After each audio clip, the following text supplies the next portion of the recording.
네, 강프로입니다. 자, 두산 에너빌리티 보겠습니다. 두산 에너빌리티가 오늘 장중에 조금 밀렸습니다. 장 초반에 조금 밀리면서 한 3.7% 이런 식으로 거의 한 5% 가까이까지 하락폭이 조금 나왔는데 종가에는 일단 상승해서 끝났습니다. 이렇게 고가에서 저항을 받는 이유는요. 아직까지 신고가를 만들지 못했기 때문입니다. 그리고 여기 제가 회색선으로 정확하게 딱 만들어 놨죠. 그렇죠? 이게 저항대라고 보시면 됩니다. 근데 여긴 넘어요. 무조건 넘어요. 왜 그러냐면 일단 우리가 신고가 이전 그리고 여기 강프로 원이라고 되어 있는 여기 회색선 이하에서는 거래하지 않는다. 이게 가장 중요합니다. 이 밑에서 거래하면 이 돌파하는 구간에 시간이 소요됩니다. 예를 들어서 무슨 얘기냐면 두산이에요.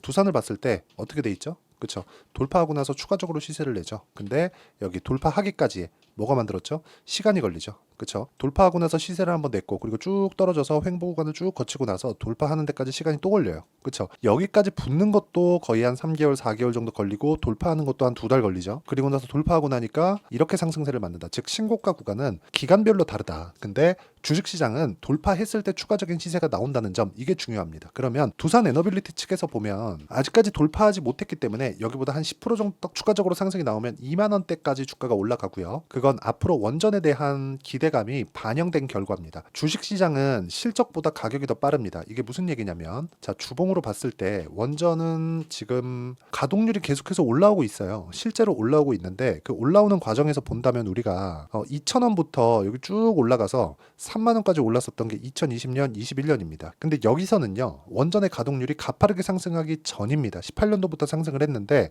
18년도부터 어느 정도 완만하게 회복하고 지금부터 이제 또 가파르게 성장할 수 있는 걸 저희가 눈으로 볼 수 있어요. 근데 21년, 22년 지나오면서 원전에 대한 이야기가 사실상 정부 단에서 많이 나왔죠. 그런 상황이 이제 먼저 올라간 거예요. 가격이. 자, 정부 단에서 이야기한 게 이만큼. 그리고 정부에서 이쪽을 앞으로 밀어줄 수밖에 없다는 게 지금 미국 측에서도 나오고 있는 게 뭐예요? 전기 부족 사태. 그리고 뭐가 있어요? 전기차 시대. 그리고 또 뭐가 있어요? 탄소 배출을 낮춰야 되는 점. 이겁니다. 그리고 지금 전기 부족 사태가 실제로 벌어지고 있는 게 어디서 나와요? 북한도 아니고 미국에서 나오고 있죠. 원전은 어쩔 수 없이 가야 될 수밖에 없는 방향입니다. 그렇기 때문에 이런 부분을 반영해서 뭐가 나와요? 신고가 구간이 만들어지고 있는 겁니다. 두산 에너빌리티는 아직까지 신고가를 달성하지는 못했습니다. 그런데 자, 아까 전에도 제가 말씀드렸지만 두산 그리고 우리기술, 그쵸? 보성파워텍 이런 종목군들이 계속 강세 구간에 있습니다. 이런 상황에서 우리가 타점을 잡을 수 있어야 되고 이런 상황에서 타점을 잡을 수 있었을 때 우리가 꾸준하게 수익을 낼 수 있는 그 환경이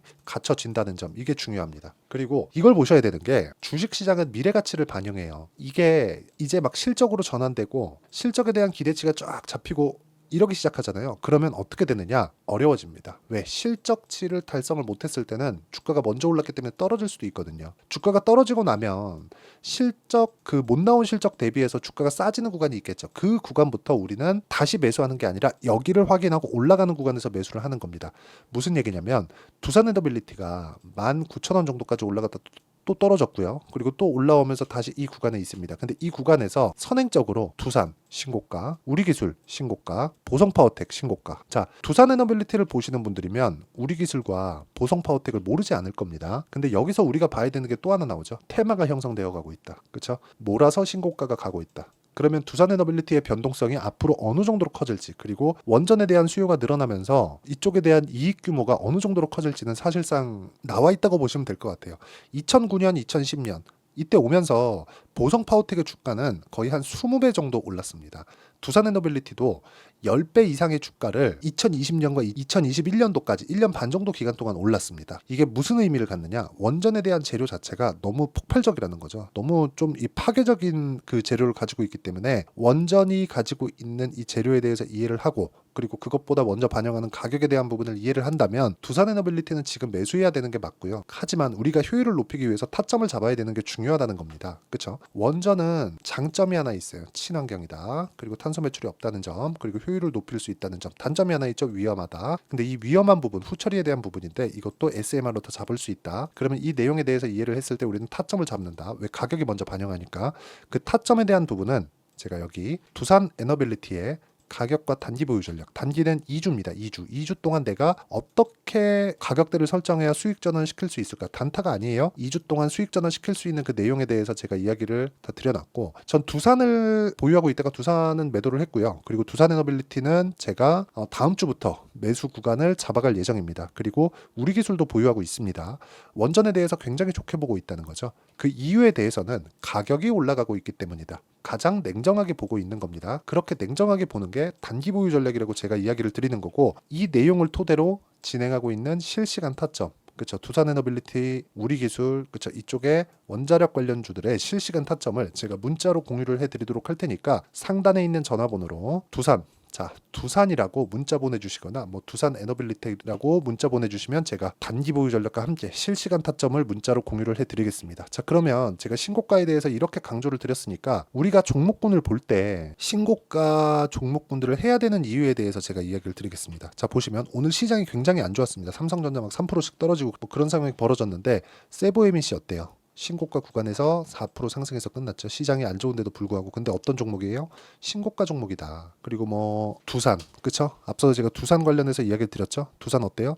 2%씩 손절하는 구간이 있지만, 그쵸? 신고가 구간을 지속적으로 공략한 결과 어때요? 14.7%의 수익 구간에서 끝났다는 점, 이게 중요합니다. 그리고 이 내용에 대한 부분을 제가 여기 소통방에서 다 공유하고 있고요. 아까 전에 보셨죠? 세보에밋이 언제 나갔나요? 시장가 매수 8시 58분. 장 시작 전에 제가 공유가 됩니다. 이렇게. 자, 그리고 우리가 이해해야 되는 부분이 올라가는 상황에서 호재가 터지는 거지, 호재가 터지고 올라가는 게 아닙니다. 올라가는 상황에서 호재가 터지면서 주가가 추가적으로 상승을 해요. 예를 들어서 두산 같은 경우에도 마찬가지죠. 그쵸? 올라갔고 원전 관련된 내용이 터지면서 추가 상승, 그리고 매도 조정받으면 다시 매수, 그랬을 때 15%씩 수익.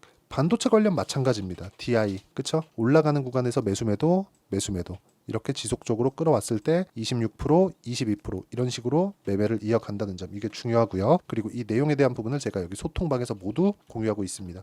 쭉 올려서 보면, 그쵸? 여러 가지 종목군들을 다 공유를 하고, 전기, 그쵸? 전선 이런 쪽 다 신고가 종목이기 때문에 제가 이야기를 드리는 거고, 두산 에너빌리티 같은 경우에도 제가 두산과 우리 기술 쪽으로 먼저 거래를 했지만 두산 에너빌리티가 원전의 전통적인 대장이기 때문에 우리가 원전 쪽을 본다면 두산 에너빌리티를 거래 안 할 수가 없다. 그래서 여기 전체적으로 신고가 종목들에 대해서 제가 소통방에서 다 다루고 있지만 두산 에너빌리티의 실시간 타점도 제가 여기 소통방에서 다 공유를 해드리도록 할 테니까 구독과 좋아요 눌러주시고요. 상단에 있는 전화번호로 구독 또는 10억이라고 문자 보내주시면 제가 소통방 입장 링크를 순차적으로 공유를 해드리도록 하겠습니다. 자, 그러면 우리가 어떤 관점에 의해서 주식을 사야 되는지 그 내용에 대해서 이야기를 드렸으니까 이 내용을 토대로 우리가 종목을 다시 한번 보면 그래요. 올라가는 상황에서 호재가 터진다고 말씀드렸죠. 즉 먼저 가격이 올라가는 점이 중요하다. 두산 에너빌리티는 지금 올라가고 있고 정배열 구간을 만들었고 22평가의 이격도 오늘 다 좁혀놓은 그런 상황입니다. 가만히 있어도 22평은 올라와요. 그런데 우리 기술이, 그쵸? 우리 기술이 단기간에 폭등을 했기 때문에 단기 과열 구간에 들어갔는데도 불구하고 오늘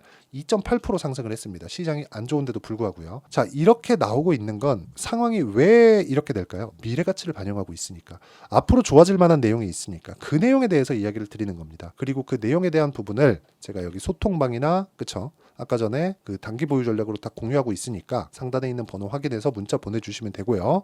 그리고 이런 내용을 이해를 했을 때 우리가 어떤 식으로 매매를 이어가야 되는지, 그리고 이렇게 매매를 했을 때 꾸준하게 수익을 볼 수 있는 방법은 뭔지, 그쵸? 그 내용에 대해서, 그리고 성과는 어느 정도 낼 수 있는지 그 내용에 대해서 제가 다 이해를 시켜드리도록 할 테니까 영상 끝까지 시청하시고요. 모든 분들이 성공 투자하셨으면 참 좋겠습니다. 자, 24년도가 돼도 여전히 시장은 녹록지 못합니다. 이런 상황이 벌어지는 건 어쩔 수 없습니다. 이런 상황에서도 수익이 나는 종목들의 구조는 변하지 않습니다. 즉 대시세 종목에 대한 구조는 변하지 않는다는 거고, 실제 제가 소통방에서 지속적으로 이야기를 드리고 있는 내용도 대시세 종목이나 시장 주도주를 공략하는 건 철저하게 가격 분석을 하라고 이야기를 드리고, 가격 분석 이후에는 이슈에 대한 파악, 그리고 이슈를 파악하고 나서는 다시 내가 얼마에 매수할지 그 타점에 대한 부분을 지속적으로 언급을 하고 있습니다.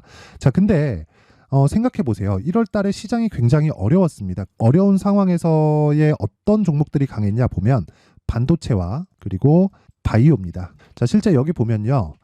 HLB에 제가 실제 매매한 내용을 띄워놓고 보여드리고 있는데 1월 22일부터 매매를 시작해서 4일 동안 31%의 수익 마감이 됐고요. 그리고 여전히 신고가 종목입니다. 자, 그리고 그 다음 어보브 반도체, 이름을 보시다시피 반도체 종목이죠. 그리고 AI 반도체는 지속적으로 강세를 보이고 있습니다. 이 종목도 신고가를 먼저 달성한 이후에 제가 21%의 단기간에 21%의 큰 수익을 내고 마감이 됐습니다. 다시 재공략을 준비하고 있고 이런 부분은 소통방에서 다 공유를 해드립니다. 자, 그리고 그 다음 코세스. 자, 코세스 같은 종목도 당연히 그쵸, 신고가 종목이고요. 그리고 반도체 종목입니다. 이 종목도 영업일 기준에서 이틀 동안 대략 한 15%의 수익 마감이 됐습니다.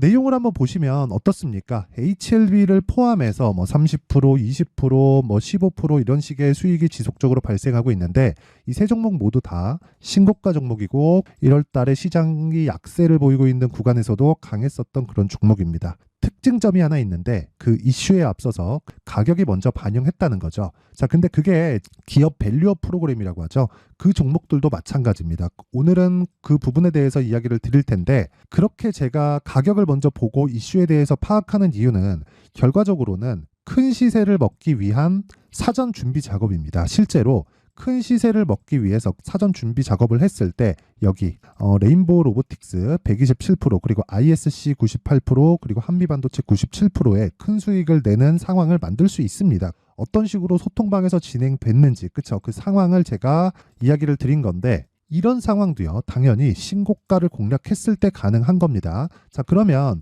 이번에도 마찬가지입니다. 그쵸, 정부 주도의 코리아 디스카운트 해소 방안이 2월 달에 발표를 하고요. 그리고 2월 달에 발표된 내용을 토대로 주가가 움직이는 게 아니라 이미 움직인 내용이 있죠. 실제 이 내용은 크게 중요한 게 아니라는 겁니다.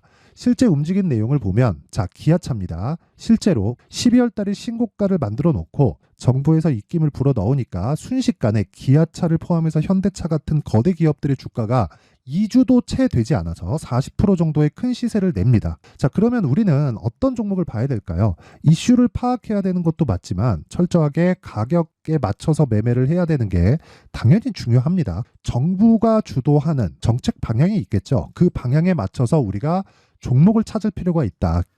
자, 그러면 답이 나왔습니다. 정부가 주도하는 방향에 맞춰서 제2의 기아차를 찾는 게 지금은 중요하다. 근데 정부 정책의 방향에 맞게 가자.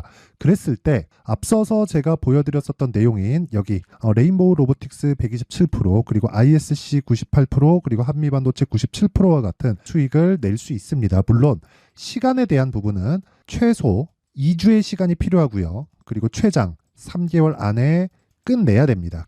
자, 기아차의 시세를 보셨던 것과 같이 2월 달에 정부 정책의 방향이 결정되고요. 바로 3월 달이면 시행입니다. 자, 그러면 우리는 거기에 맞춰서 당연히 종목을 찾아야 되고 제가 제2의 기아차를 찾아놨습니다. 제가 아까 전에 소통방에서 이야기를 드렸었던 내용 다 공개를 해드렸는데 그 내용처럼 종목만 받고 싶다 하시는 분들은요. 상단에 있는 제 전화번호로 대시세, 자, 대시세라고 문자를 보내주시면 정부 정책의 방향에 맞는 종목을 모든 분들에게 무료로 공개를 해드리도록 하겠습니다. 자, 제가 원하는 건 채널 성장이 목적입니다. 자, 그래서 구독과 좋아요 꼭 좀 부탁드리고요. 모든 분들이 정부 정책에 맞는 방향으로 매매를 이어가서 큰 수익 보셨으면 좋겠습니다.